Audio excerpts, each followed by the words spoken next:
Buenas noches, muchachos. ¿Qué tal? ¿Cómo están, chicos? Eh,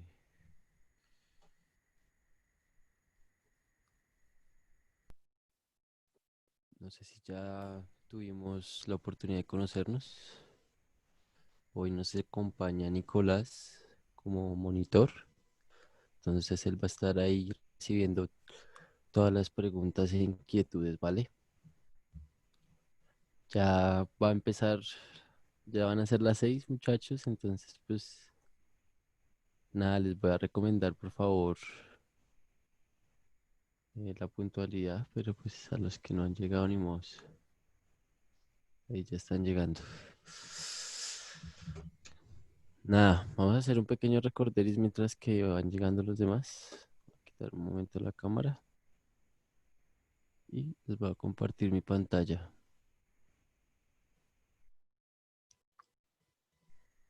Sí, importante que accedan a la plataforma.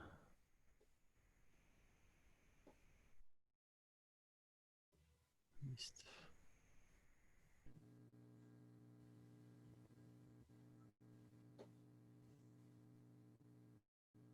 Importantísimo, chicos. Que accedan a la plataforma y empiecen a desarrollar las lecciones. Hoy, como se pueden dar cuenta, tenemos la de partes de un texto 2. Es la segunda lección de hoy. Y pues miren, aquí están las demás. Relatos fabulosos de una tradición oral, relatos tradicionales, textos líricos, textos informativos. ¿Sí me escuchan bien? ¿Me confirman si me escuchan, por favor? Sí, profe, ahí se escuchó bien. Listo, muchas gracias. Entonces ahí podemos darnos cuenta cuáles son las clases que siguen y podemos organizarnos, pues, el horario y el calendario. Esas son prácticamente las clases de la plataforma, entonces lo que yo hago acá es una pequeña socialización de justamente esas lecciones que vemos en la plataforma. Entonces, como les decía, ayer estábamos viendo qué eran las partes de un texto, cuáles eran cuáles eran las partes de un texto a nivel físico como a nivel interno o no tan físico. Hablábamos de que era como más abstracto, hablábamos del contenido, la parte interna, ¿sí? Cómo se organizaba estructuralmente. Acá en lo físico hablábamos de el lomo, la portada, la contraportada, un pie, una cabeza, un hueco. Entonces, el tejuelo, ¿sí? Que es acá el 4, que es como una pequeña descripción o referencia para uno saber si está organizado en una biblioteca, dar con ella, con el libro. Y pues, nada, hablamos también cuáles eran las partes esenciales de un trabajo, como los elementos de un trabajo escrito, cómo los organizábamos, que si carecían de comprensión era necesario someterlo a análisis y por lo tanto llevarlos a otra perspectiva, o sea, otro lector que nos pudiera dar su opinión, a ver si realmente es comprensible lo que queremos decir. Veíamos pues un diagrama de flujo y ya pues nada, hacíamos una pequeña descripción de definición de cuál era el índice, el contenido, ¿sí? Cuáles eran los títulos de primer nivel, de segundo nivel, de un trabajo en este caso, ¿sí? Yo les quise compartir una pequeña socialización de este texto, Prometeo Ascendiendo, ¿sí? Eh, Muchas gracias a las personas que pues, lo enviaron. No, no era obligatorio, pero pues si algunas personas lo enviaron, entonces nada, les agradezco. Les agradezco eso que lo hayan enviado. Y pues para la clase de hoy tenemos ya lo que es la función de los preliminares y la introducción. Ayer veíamos que ese libro se organizaba en tres partes, ¿no? El, los preliminares, el cuerpo del texto y los complementarios. Esas son las tres grandes partes en las que se organiza un texto. Acá nos podemos dar cuenta. Preliminares. Entonces hablamos de que los preliminares eran como las pequeñas detalles, ¿no? Que tenía un libro, un texto, un trabajo. Esos detalles que son, ¿cuáles? Una dedicatoria, así unos agradecimientos a las personas que hicieron posible el trabajo que realizaron. em, Tiene un glosario, es decir, pues ya una definición del lenguaje técnico y las palabras que no son fáciles o comunes para entender al público, unas listas especiales. En el texto que yo les recomendé, como que para que le echaran una ojeada y socializaran así como que una actividad interactiva, había una dedicatoria y unos agradecimientos a Timothy Leary y a otra persona que no me acuerdo, otro autor que es muy importante dentro de la cultura estadounidense o de la contracultura. Entonces ahí uno se puede dar cuenta de que eso es una contextualización. Esa obra obedece a un periodo y una época histórica, ¿no? Entonces, por lo tanto, podemos dar cuenta de ciertos datos como eh, la condición económica, social, política. Todo esto tenía una serie de problemas coyunturales. Entonces, ese libro pues habla un poco de todo eso, ¿no? Creo que hay un capítulo que habla sobre el lavado cerebral. Es interesante verlo porque pues contextualiza muy bien lo que está pasando en su realidad y lo refleja a través de un trabajo de investigación teórico propio, ya que crea su propio lenguaje. Entonces, todas esas características uno las encuentra en dónde? En los preliminares. Vamos a profundizar un poquito más sobre la función de los preliminares y también un poco sobre la introducción, que es como ya la presentación, la intención que vamos a mostrar, cómo vamos quizá suene un poco polémico, pero sí, cómo vamos a vender, ¿sí? Nuestro trabajo, porque pues a la larga pues estamos persuadiendo, estamos queriendo convencer, ¿sí?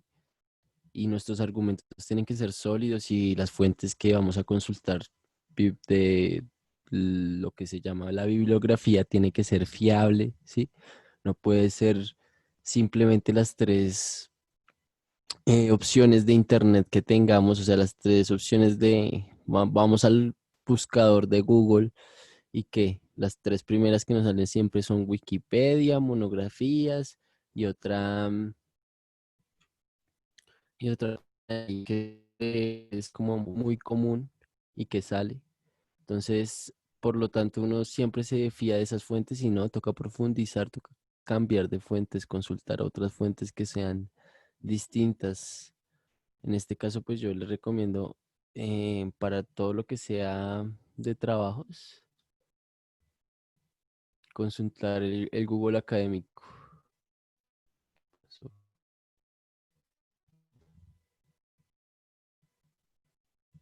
perdón, chicos. Consultar el Google Académico. Entonces, ustedes pueden hacerlo así de la siguiente manera. Google Académico. Y de manera inmediata, pues, le sale un buscador y de ahí, pues, hay una cantidad de fuentes a nivel de bancos virtuales de muchas universidades en donde pueden encontrar monografías, trabajos de investigación, ¿sí? Y lo que hace ese Google académico es filtrar como que lo que es distinto. Entonces, por ejemplo, yo estaba buscando sobre la arqueología de la escuela para un tema de trabajo de investigación de la universidad, pero pueden hacerlo sobre pues el psicoanálisis, entonces psicoanálisis. Eso es importante que lo tengan en cuenta porque pues las fuentes y la bibliografía es algo que tenemos que nosotros entender. que ir a fuentes confiables, ¿no? No podemos ir a la primera fuente que se nos atraviesa y fiarnos de ella porque pues, como ustedes se pueden dar cuenta en Wikipedia también, editan muchas cosas y dicen cosas. Entonces hay que fiarse de otras 2 o 3 fuentes para fiarse de la información, ¿sí? Entonces ustedes se pueden dar cuenta que hay muchos PDFs y muchos trabajos de investigación relacionados al psicoanálisis, esquema del psicoanálisis, ética y psicoanálisis, psicoanálisis de los cuentos de hadas, psicoanálisis de niños, introducción al psicoanálisis, elementos del psicoanálisis. Todo eso ustedes lo pueden ver en el Google académico. Entonces, ¿por qué yo les muestro esto? Porque pues a la hora de hacer un trabajo es importante tenerlo en cuenta. Y eso aparece en los preliminares. Entonces, también la introducción. Vamos a seguir con la presentación. Los preliminares de un trabajo escrito tienen como finalidad dar pequeñas introducciones sobre un tema y un contenido, del cual va a trabajar o va a tratar el trabajo. Algunos son opcionales, otros son obligatorios, pero cada uno de ellos cumple con un objetivo en común, que es el de hacer el trabajo más completo en detalles, lo que le decía. Es como contextualizar, ¿sí? Los preliminares contextualiza sobre datos del autor, su contexto, dedicatorias, todo lo que ya veíamos. ¿Qué hay en los preliminares? Está también en la portada, datos de presentación. En la portada, ¿qué pueden ver ustedes? En la portada también ustedes pueden ver que hay un arte, un dibujo, una ilustración, una pintura, un diseño, ¿sí? Entonces, por lo tanto, ahí entra en juego que la subjetividad y los datos, por decirlos así, la personalidad de quién, del autor. Entonces, por eso es que también son importantes la portada. El índice, la estructura, aunque bueno, la portada también puede estar atravesada por editoriales y la pueden obviamente hacer a su conveniencia y los derechos pueden estar comprados, lo que pasa con los autores clásicos, ¿no? Que también las editoriales cambian de presentación a cada rato, en cada feria del libro, pues la presentación de los clásicos y la portada las hace distinto y pues el contenido es lo que impone, ¿no? Aunque a veces también hay que uno gastar, invertir en una buena edición, ¿no? El índice, la estructura de que, voy a agrandar esto para que lo vean mejor porque yo tampoco lo alcanzo a ver.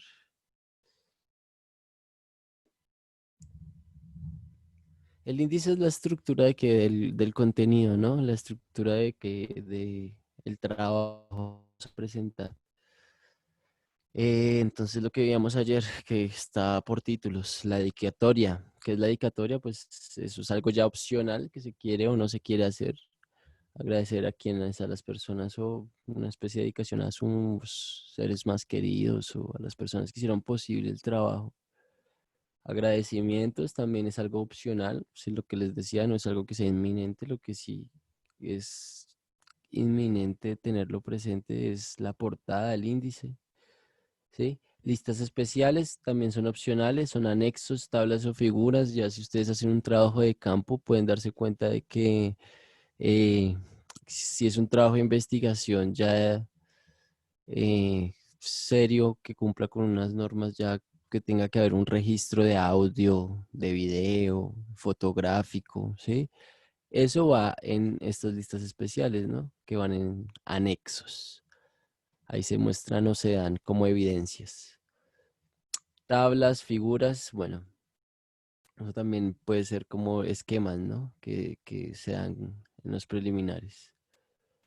El glosario ya tiene que ver con una especie de diccionario del lenguaje técnico usado, ¿sí? Lo que les decía, para, para entenderlo en unas definiciones más comunes y más singulares a las personas que no pueden entender ese lenguaje conceptual. Por eso es un trabajo de investigación, porque utilizamos un lenguaje conceptual que no cualquiera utiliza, o sea, no, la persona que no está en la academia constantemente, pues no va a tener las herramientas suficientes para entender ese conocimiento. Ustedes que ya han tenido un proceso de formación, sí pueden tener esas herramientas porque pues van a entender el lenguaje, pero por eso es que el glosario también es algo opcional, no necesariamente tiene que tenerse en cuenta porque quien busca una obra, ¿sí? Y hay un autor que sea muy bueno, pues y que tiene una audiencia y un público, siempre va a esperar de que su público pues lo entienda, lo comprenda y él no esté como que haciendo claridades o a cada rato anotaciones, ¿sí? Por eso es que es opcional, ¿sí? Pasamos a la introducción y en la introducción que encontramos unas características. En la introducción se habla del origen y los antecedentes del tema investigado. O sea, no podemos entrar en seco a hablar del tema, ¿sí? Tenemos que tener antes una previa contextualización, unas estructuras en nuestra mente que sean anteriores en las que podamos nosotros adherir a través de nuestro trabajo de investigación eso que vamos a descubrir, ¿sí? Porque pues, o si no, en nuestro trabajo de investigación va a descubrir cosas que ya han descubierto otros, entonces uno siempre tiene que estar actualizado sobre que el tema y tener que unos antecedentes y saber de un origen y del tema que se esté investigando, para pues no decir cosas que ya han dicho otros, obviamente, porque pues lo que les decía. Hay muchas personas que repiten cosas y no se dan cuenta, ¿no? Listo. Vamos a la segunda característica y dice, se mencionan áreas, metodologías y campos de investigación.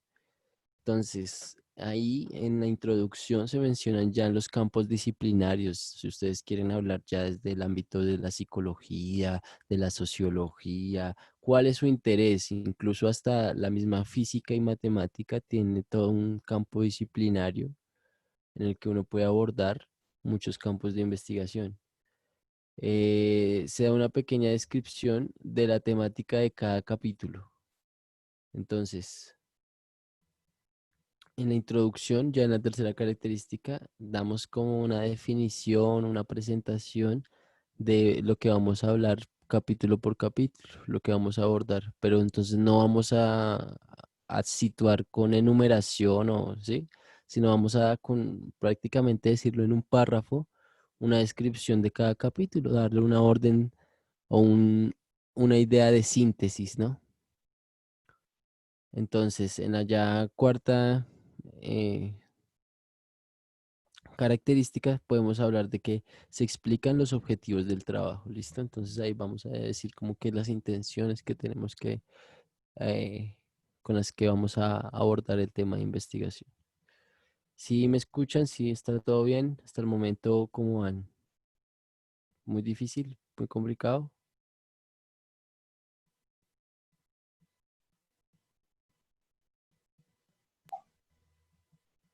o si me escuchan, perdón, ¿escuchan? Sí, profe, yo escucho muy bien. Vale, listo. Es que hay unas personas que no escuchan y por eso es que es molesto, pero no. Pues vamos a mirar, esperar que sea como el internet, no sé, mirar cuál que sea la mejor la conectividad, tratar de mejorar eso. Pero bueno, vamos a seguir porque falta también el tema de grado noveno, chicos. Entonces, hasta ahí, tener claro esas cuatro características relacionadas a la introducción, ¿listo? En lo que es las funciones de los pie de página, ¿sí? Ya vamos a abordar qué son los pie de página. Los pie de página son llamados también como marginales o son citas en las que nosotros encontramos como pequeñas abreviaciones o pequeños datos de referencia que hablábamos, datos bibliográficos en los que se proporciona cierto tipo de información para que uno pues comprenda de qué se está hablando, porque no podemos a veces entender cosas de lo que algunos textos nos hablan y nos dicen, porque pues tienen todo un contexto de escritura. Entonces, por lo tanto, ahí dice, vamos a leer. Los pies de página, o también mal llamado notas marginales, son citas que se anotan al final del capítulo o escrito proporcionando información adicional la cual se considera puede ser interesante o necesaria para que el lector asimile y complemente la información de la mejor manera. También se podrán usar para dar referencias abreviadas si se está empleando el sistema de citación autor-obra. ¿Cuál es ese sistema de citación? Entonces, los pie de página se caracterizan por tres prácticamente. Notas de autor, referencias abreviadas, si se está empleando el sistema de citación autor-obra. Estas notas de autor es como cuando yo utilizo palabras de otros autores que ya han hablado del tema, ¿sí? Y yo quiero poner un argumento de autoridad, porque eso en ensayo y argumentación se llama así, argumento de autoridad. Entonces, coloco la cita del autor, ¿sí? Ibit refiere a un libro que ha sido citado anteriormente, solo que con otra página. Entonces, yo voy a poner ibit si yo vuelvo a citar ese mismo texto que utilicé con ese mismo autor, ¿sí? Pero entonces voy a utilizar ibit y no voy a colocar todas las referencias abreviadas del sistema de autor y obra, que es como el título de la obra, el año, quién la escribió, la página en donde dice eso, ¿sí? Eso es el sistema de autor y obra. Y el OPCIT, que se refiere a un libro antes citado, es decir, si se ocupa de nuevo el libro, lo mismo, ¿sí? Entonces ahí se vuelve a repetir. Vamos a ver unos ejemplos para que se den cuenta. Entonces, según Ferdinand de Saussure, el signo lingüístico se compone de significado y significante, ¿sí? Entonces ahí yo utilicé que las palabras de quien, de Ferdinand de Saussure, ¿sí? Que es el primer creador, por decirlo así, o influenciador de la disciplina de la lingüística. Es así como se integra el sistema de la lengua entre un juego de palabras que permite ser diferentes las unas de las otras. Ya esas son mi voz, ¿no? Entonces, lo que está en naranja es que la voz de quién, de Ferdinand de Saussure. Y acá que aparece, acá al ladito de lo que yo cito, del punto y de las comillas, si se dan cuenta, hay un uno. Ese uno, vamos a que al pie de página. Este es el pie de página, es una raya al piso larga y después que una enumeración. De Saussure, Ferdinand, curso de lingüística general, Buenos Aires, ahí que coloco ya que la edición, el año, la página, ¿listo? Eso es el formato, el sistema de citación de autor-obra. El segundo ejemplo, pero no solo las palabras expresadas en forma oral o escritas en parte de esa lectura del mundo diaria. El signo está totalmente ligado a esta interpretación que tenemos del mundo. Según Saussure, ahí ya aparece 2. Ese 2 debería estar más chiquito, si no, pues se ve mal, ¿no? Obviamente, pero pues debería estar más chiquito. La lengua y el sistema de signos, y no debería estar acá, ¿no? Debería estar acá al final.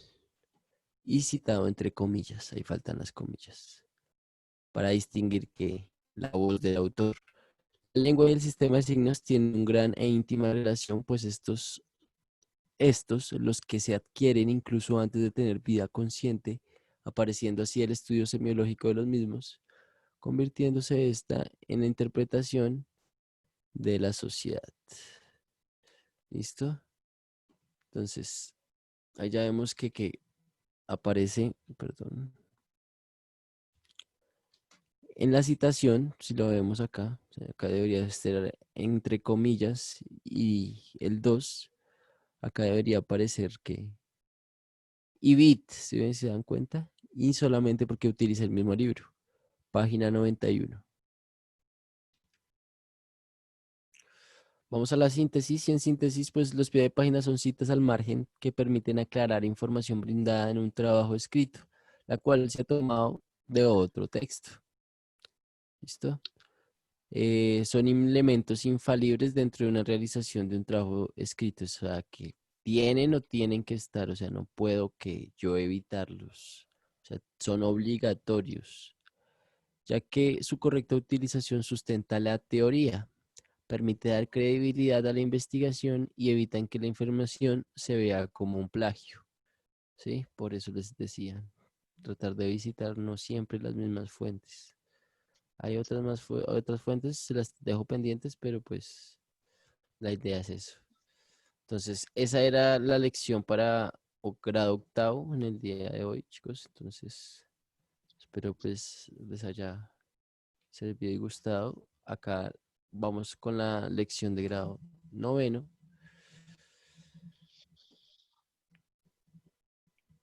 Ambas se relacionan, muchachos. Entonces, por lo tanto, ambas son importantes. No quiere decir que se vayan, ¿sí? Entonces, vamos a hablar un poco hoy de lo que es la jerga y los modismos, ¿no? Ayer veíamos la redacción de textos y veníamos cómo hacer a través de un flujograma con noveno, como pues una lluvia de ideas, hacer la comprensión, un proceso de creación, ¿sí? Eso era lo que estábamos hablando ayer y tratamos de entender como un poquito la contextualización del cuento de Edgar Allan Poe, de La Máscara de la Muerte Roja, ¿no? Que es lo mismo que está sucediendo hoy en día, pero pues en otro contexto ya más literario. Hoy vamos a hablar de lo siguiente, que es como los modismos, ¿no?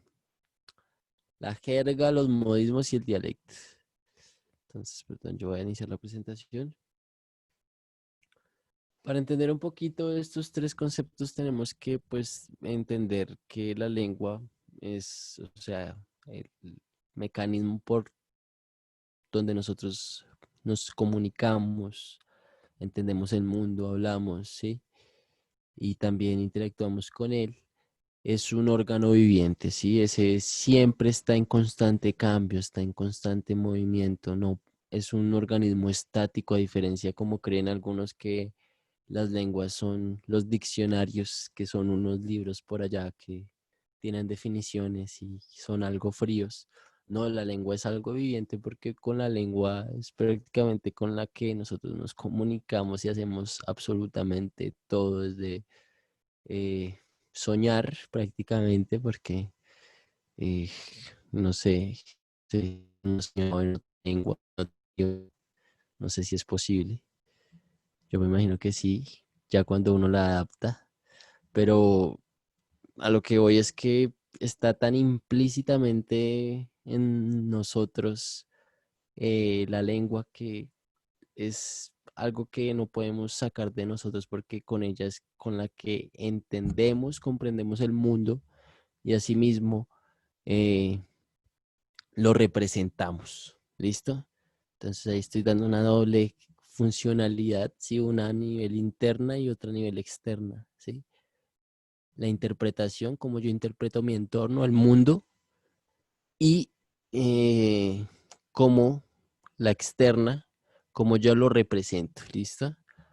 Eso es un poco del contexto, ¿no? Entonces, a través de la historia, nuestra lengua ha sufrido cambios, no sé si sepan, pero la lengua que tenemos hoy en castellano y por la cual nos comunicamos eh, ha variado, ¿no? O sea, viene de España, ¿no? Cuando vino acá Cristóbal Colón y descubrió, o no sé si descubrió, sino hubo un genocidio grandísimo de culturas a partir de la violencia y nos trajeron muchas de sus culturas, también nos impusieron su lengua, ¿sí? El castellano. La mejor manera de manipular no sé, no manipular o controlar, sí, un país, si yo soy un emperador, si hablamos de un contexto ya histórico muy anterior, o rey, y estoy buscando expandir mi corona, pues es la lengua, ¿no? Entonces acá nos trajeron el castellano, la religión y todo eso a cambio de que de espejos, ¿no? Vendimos el oro. Entonces, si se dan cuenta, también hay un cambio simbólico, cultural, y también somos parte de España porque cargamos con la lengua del castellano. Y al mismo tiempo, o sea, a pesar de todo eso, Latinoamérica, ¿qué es? Latín, ¿sí? ¿Viene de qué? ¿De la lengua de cuál? Del latín, de una lengua romance. y el latín está en Roma, ¿no? O en Italia. En el Vaticano hablan latín. Ya el latín es una lengua muerta, ¿no? Pero en el Vaticano todavía hablan latín. Sin embargo, pues las lenguas romances que provienen del latín y del griego son que el portugués, el español, el francés, el italiano, ¿sí? Todas esas lenguas que son romance hacen parte de lo que pues hoy en día sufrieron un cambio y una transformación totalmente histórica. Y hoy nosotros hablamos castellano, ¿sí? Y nuestro castellano sufre diferentes variaciones. Entonces vamos a ver por qué sufren esas diferentes variaciones, ¿no? Porque pues em, hay que entender la lengua como un órgano viviente, ¿no? En constante cambio y que también pues, puede ser un instrumento político de poder, de guerra, porque a partir de él yo puedo representar las cosas, ¿no? Entonces, así fue como lo hicieron en España con acá el castellano y en Portugal también lo hicieron con Brasil y, sí, en Estados Unidos, Inglaterra también hizo de las suyas. Pero entonces todo eso, lo que pasó, pues solamente es como parte de lo que hoy se denomina conceptualmente mestizaje. Y pues el habla y la lengua es algo que es muy, muy importante tenerlo en cuenta. Entonces, lo que les decía, chicos, sí, nosotros prácticamente Latinoamérica, España, eh, hicieron de Latinoamérica todo. Entonces, por eso es que no se puede hablar de la lengua como algo puro, ¿no? Porque siempre está en constante cambio, sufrió a partir de las guerras y cuestiones fuertes, ¿no? Porque pues no fue bonito que vinieran acá, no vinieron con rosas. Sí, entonces, por eso también la lengua así mismo es tosca, ¿no? Creen que así también se comporta de una manera, porque proviene, y si escuchamos al español, el español no es muy refinado quizá al hablar con su lengua o no la cuida tanto como quizá el francés, ¿sí? Porque pues hay toda una idiosincrasia o un comportamiento y una conducta cultural ya muy arraigada al inconsciente colectivo y por lo tanto es muy difícil sacar de su lengua esos comportamientos y esas conductas que se traspasan a otras, ¿no? Entonces, pensando en el caso de la lengua española, por ejemplo, no es cierto que pueda encontrarse un lugar donde ella se use en estado puro. Sí, lo que les decía, a pesar de que hay una serie de normas y de que el diccionario y la RAE, ¿sí? Siempre están tratando de encasillarla y reglamentarla. Hasta ya el lenguaje informático ha influenciado mucho sobre la lengua española, que ya podríamos hablar de que whatsappear y facebookear es que son considerados ya verbos dentro de la Academia de la Real Lengua Española, ¿sí? Porque es el uso de los hablantes lo que ya ha llevado en un contexto de lenguaje popular a que se maxifique y que al mismo tiempo se legitime totalmente el uso de una lengua. Así, normativamente, se escuche mal, o sea, mala, o no, según los gramáticos expertos de la oralidad, ¿sí? No estén de acuerdo. Entonces, esos marcos de referencia, esas reglas gramaticales y ortográficas, esos diccionarios, sí, a veces quedan muy contrastados frente a los acentos, a las expresiones y palabras cotidianas y populares, ¿sí? Ustedes escuchan, no sé, se me ocurre a mí el paisa cuando habla ome, así, eh, se supone que debería ser hombre, ¿no? Pero entonces cambia totalmente que su manera de expresarse y uno tiene que prácticamente en la escritura colocarlo tal cual lo dice, ¿no? Entonces por eso es que esas expresiones y esas palabras cotidianas y populares o esos acentos sufren siempre un contraste, ¿sí? Con esas reglas gramaticales y ortográficas. Por eso vamos a entender esos tres conceptos: jerga, modismos y dialecto. Entonces, dentro de la jerga o el lenguaje jergal es la lengua especial de un grupo social o laboral diferenciado usada por hablantes solo en cuanto miembros de ese grupo social. Es decir, es como una especie de código, ¿no? Que hay entre semejantes, ¿no? Que se puede dar de diferentes contextos o campos semánticos o de significado. Puede ser el familiar, el laboral, ¿sí? AMPA o bajos fondos. AMPA quiere decir como que de mafia o de lo malo, ¿sí?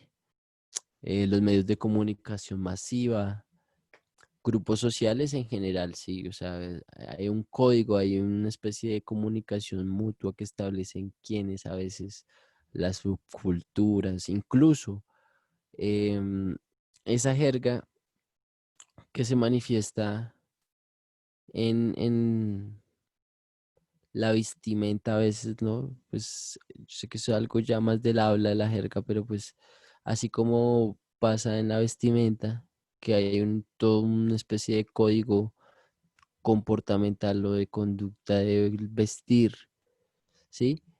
Que, no sé, los metaleros perdón, se visten con chalecos, con taches de negro, que los raperos se visten mancho, con gorra, ¿sí? Con zapatillas anchas. Todos esos códigos así mismo pasan en el habla, ¿sí? Hay una jerga y eso ocurre. Entonces, un ejemplo de eso es como que qué buena onda, ¿sí? O sea, como diferentes modismos. Yo no le voy a hablar a un señor grande, como que qué más viejo, o sea, voy a ser muy formal. No, yo tengo que ser un poco más formal porque hay un código, hay una especie de conducta y de contextualización que a uno lo condiciona, ¿no? Antes de hablar. Entonces, en eso se considera la jerga. Hay la jerga de barrio, la jerga de la calle, ¿sí?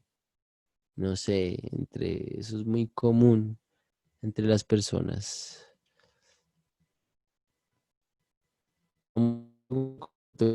Modismos. Un modismo es una expresión o un lugar común fija en la lengua, la cual comunica un significado general, el cual no necesariamente se deduce directamente de las palabras que componen la expresión misma. No se pueden traducir literalmente, no es literal, sino figurativo.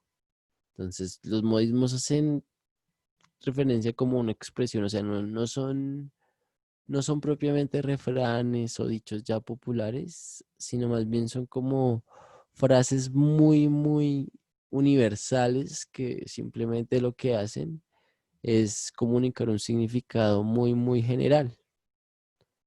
Y no es como que se deduzca algo después de esa eh, directriz que se dice al pronunciar un modismo. Entonces, dicen que no se pueden traducir literalmente, sino que pues es un sentido figurativo, es decir, que pues obviamente eh, tiene una intención más como de analogía, ¿no? Ahogarse en un vaso de agua, o sea, cuando se refieren ahí, hombre, no se ahogue en un vaso de agua, se refiere como que no haga de un problema minúsculo, ¿sí? No más grande porque pues tal vez no hay motivo, no hay razón, no hay por qué, ¿sí? Hay otro modismo que es armarse hasta los dientes, que es como, ¿sí? Conseguir camuflaje. No es que hay que armarse hasta los dientes en esta cuarentena porque nos van a dejar sin comida, sin mercado. Entonces, después nos están programando para un sueño distópico, entonces toca que armarse hasta los dientes. Pero pues ustedes no se van a armar hasta los dientes literal, lo que hace referencia a eso, obviamente, es a que ustedes se tienen que armar lo suficiente o abastecerse o llenarse, ¿sí? De que, no sé, depende del contexto en donde estén utilizando esa frase, por eso es un modismo. Hacer castillos en el aire, o sea, que hacer falsas expectativas, ¿no? Me hizo paja, ¿me hizo qué? ¿Cómo es que se dice? Castillos en el aire, sí. Hacer castillos en el aire es hacer como falsas ilusiones, ¿no? Falsas expectativas. Entonces, todo eso, esos tres ejemplos hacen referencia ¿qué? A los modismos. ¿Tienen preguntas? Me van diciendo. El dialecto ya tiene que ver, vimos ya la jerga, que es como un código semejante entre semejantes que se establece, ¿sí? Vimos los modismos, que son pequeñas frases que no son eh, como que son que generales, universales y que se pueden aplicar en diferentes casos. Y no necesariamente se pueden traducir de manera literal, sino tienen un sentido figurativo. Y vimos, vamos a ver el dialecto. El dialecto es la variante de una lengua y es delimitada geográficamente. En este sentido, la variación con respecto de la lengua a la cual pertenece no es radical y por lo tanto es muy similar a otros dialectos referidos de la misma lengua. Lo que les decía, o sea, Latinoamérica y España tienen el castellano, pero allá en España hay muchas variaciones, desde el catalán, ¿sí? Hasta el aragonés. Y acá en Latinoamérica podemos encontrar en Colombia nomás el dialecto, un dialecto paisa, un dialecto costeño, pastuso, santanderiano, cachaco.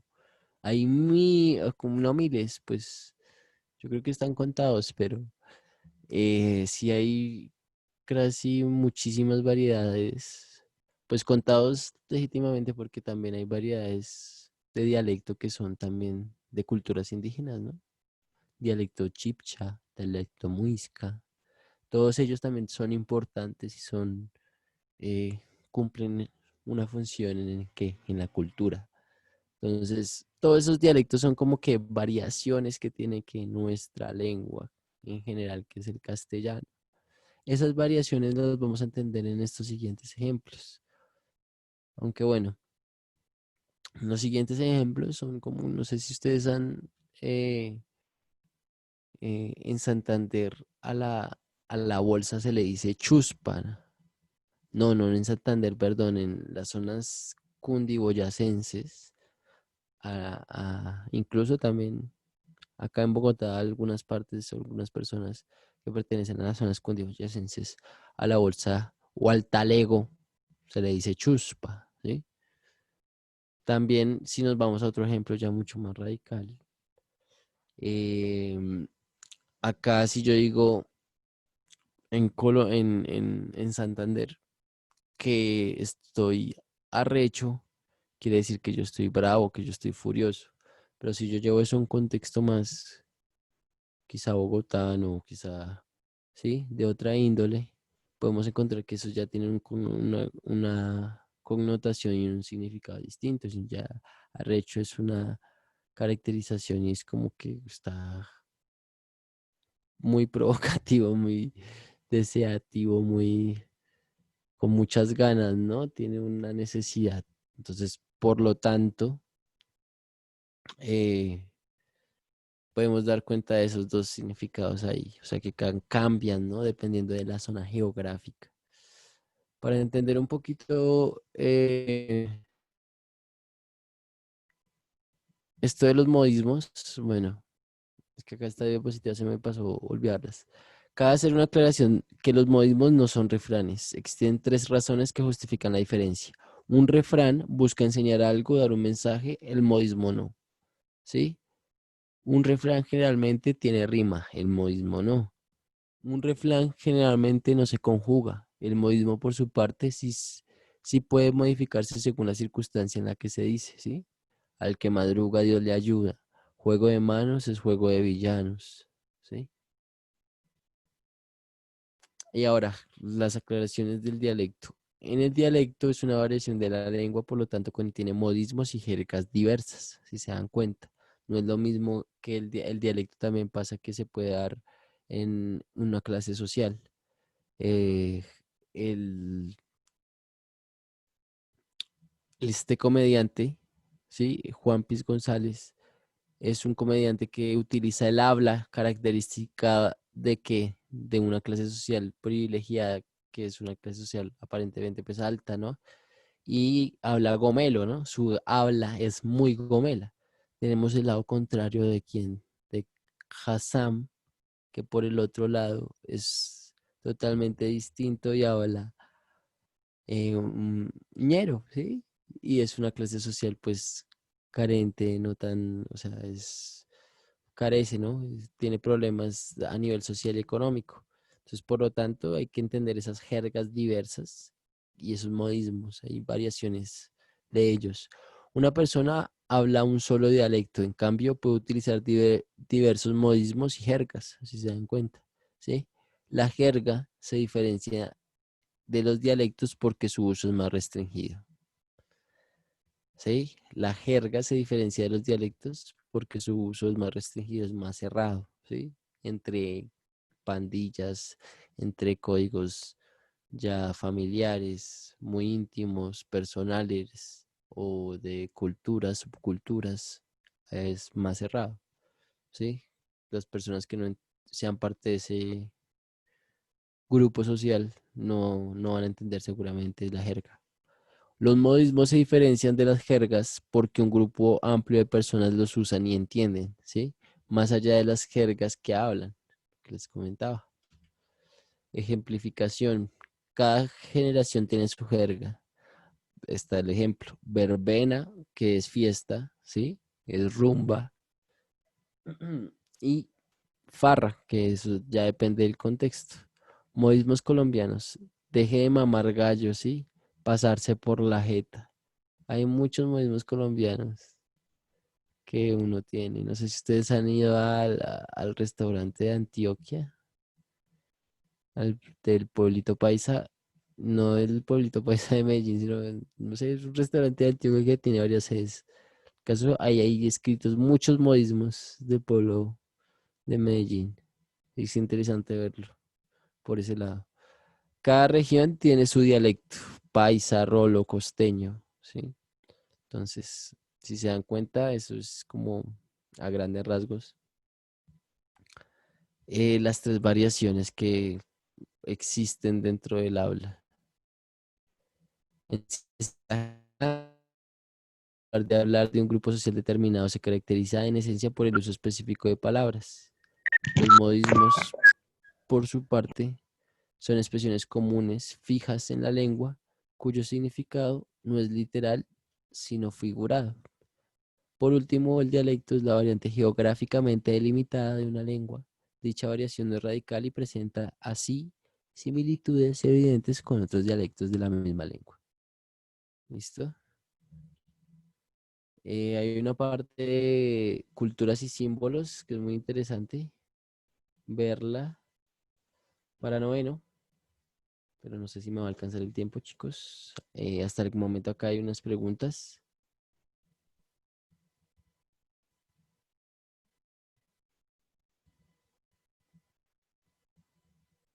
¿Si me escuchan?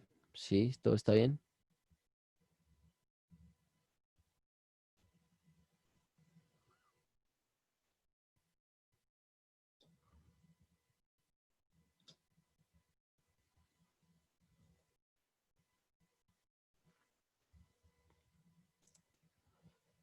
Bueno,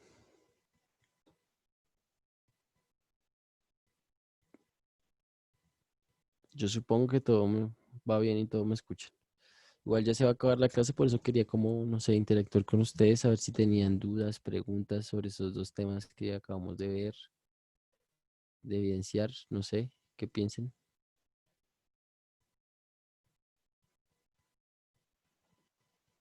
Vale. No, listo chicos, entonces nada, pues voy a compartirles un poquito sobre esto me parece importante tenerlo en cuenta.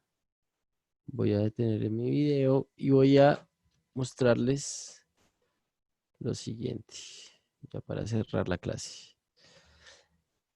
Los símbolos. Hay una parte en la plataforma que habla sobre los símbolos. Entonces, como ustedes se pueden dar cuenta, hay muchos símbolos que a mí me faltó poner quizá el símbolo controvertido del nazismo, pero pues no hace necesidad tampoco. Pero ustedes se dan cuenta la cantidad de repercusión social que tienen estos símbolos, ¿no? Es como si les atribuyeran las colectividades una significación muy, muy personal y casi espiritual, ¿no? Entonces, por eso es que es importante verlos desde un punto de vista mucho más desde el lenguaje. O sea, ¿qué hace posible de que sean símbolos? ¿Por qué es que mundialmente se reconocen esos símbolos aquí y en la China, ¿sí? Entonces, el símbolo es una representación visual cuyo significado es convencional, ¿sí? Es convencional, quiere decir que son convenciones que establecen las comunidades. ¿Para qué? Para relacionarse. A su vez, la relación entre símbolo y lo que significa es arbitraria. O sea, como ustedes se pueden dar cuenta, ese símbolo es una cruz, pero pues esa cruz en matemáticas puede ser, si yo la volteo 30 grados, el signo por, o si yo la dejo 90 grados, es el signo más, ¿sí? Depende, ¿no? Pero yo le atribuyo a la cruz un valor. Entonces, lo que les decía, sí, se dan cuenta. Ese más y ese por, ¿sí? En matemáticas es una cosa, pero ya para la cristiandad la cruz es un símbolo de sangre, de sacrificio, ¿no?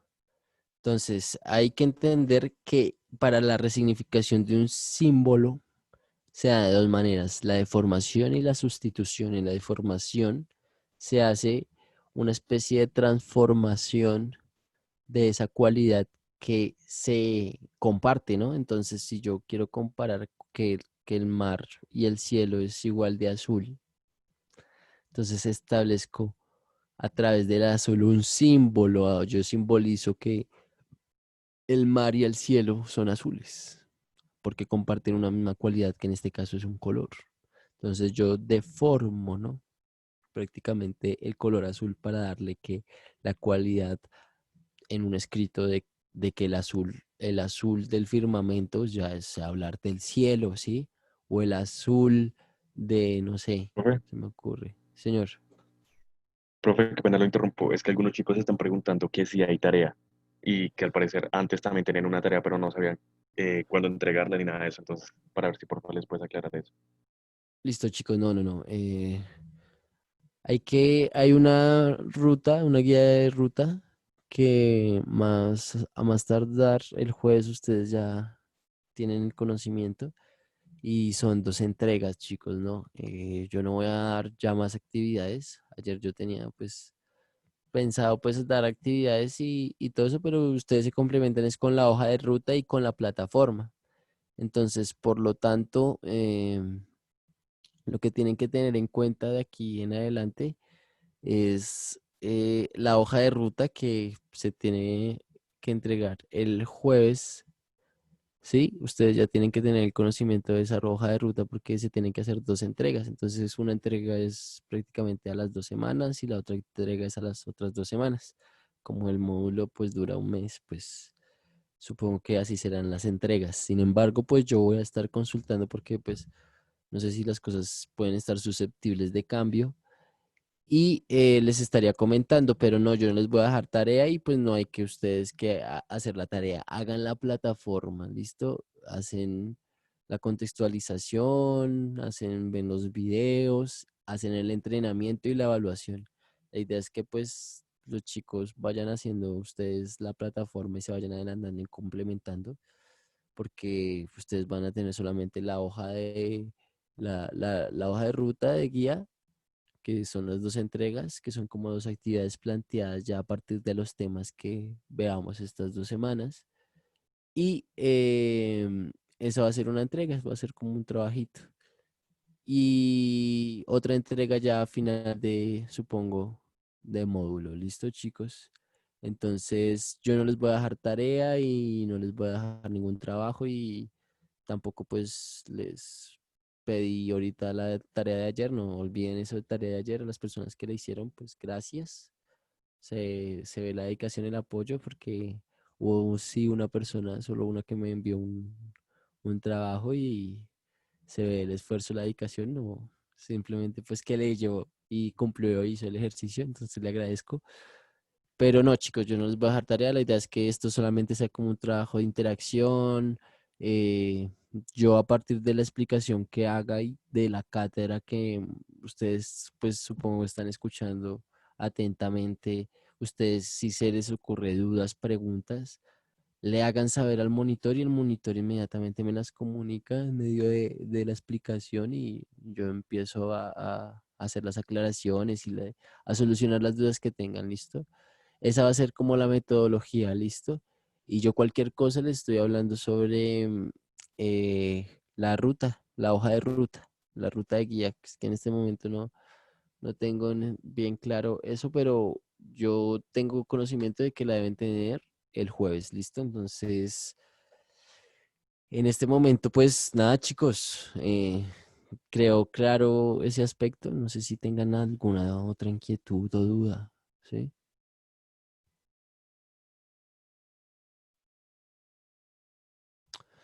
No, Valentina, pues no tocaba que leer capítulos, solamente pues el ejercicio consistía simplemente en sacar del libro que yo monté en el Drive un capítulo, a echarle una ojeada a ese índice para ver cómo era como las partes de un texto y a partir de ahí que leer una hoja, dos o las que quisieran, si es que les gusta leer y hicieran un ejercicio de síntesis y me la enviaran al correo. Pero no toca entregarlo, ni toca, o sea, nada, eso era como un ejercicio como para que el tema que yo dije ayer no se quedara en el aire, que esa es como la idea que a mí me surge, porque pues yo puedo hablar y hablar y hablar, pero pues a mí no me consta que si ustedes escuchen o no escuchen, entonces esa era como mi evidencia, pero viendo ya la metodología como es, van a ser solamente dos entregas, se seguirá la hoja de ruta y no vamos a dejar tarea. Su tarea es que ustedes cumplan con la plataforma cada vez que hagamos una actividad. ¿Listo, chicos?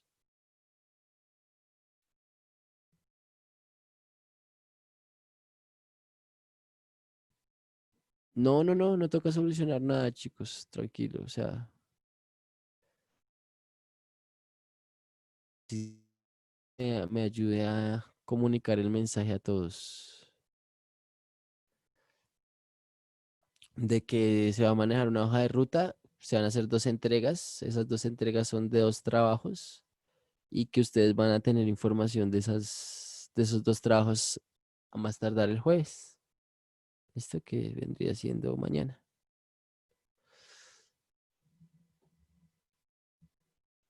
Y no hay que hacer ninguna tarea, solamente hagan la plataforma, que lo que van a tener es eso, trabajo complementario. No sé, Nicolás, qué, qué, qué más haya, qué problemas Eh, tengan. bueno, recuerden que, pues ustedes chicos ya nos conocemos de antes, recuerden cómo funciona lo de las hojas de ruta. Yo vuelvo hasta hoy, entonces no sé si ya las cargaron. Eh, pero el profe nos dice que por ahí el jueves, ¿vale? Entonces, cuando yo sepa eso, les confirmo. ¿Qué más, chicos? No, pues nada, yo creo que sería como que todo por hoy. Muchas gracias a todos. Disculpen los inconvenientes que se estén presentando. Vamos a intentar solucionar todo lo más rápido posible, ¿vale? Entonces, pues muchas gracias y nos vemos mañana. Y gracias, profe. No, gracias a ti, Nicolás, muchas gracias. Y a ustedes, chicos, espero pues les haya gustado la lección. Y nada, nos vemos mañana. Muchas gracias.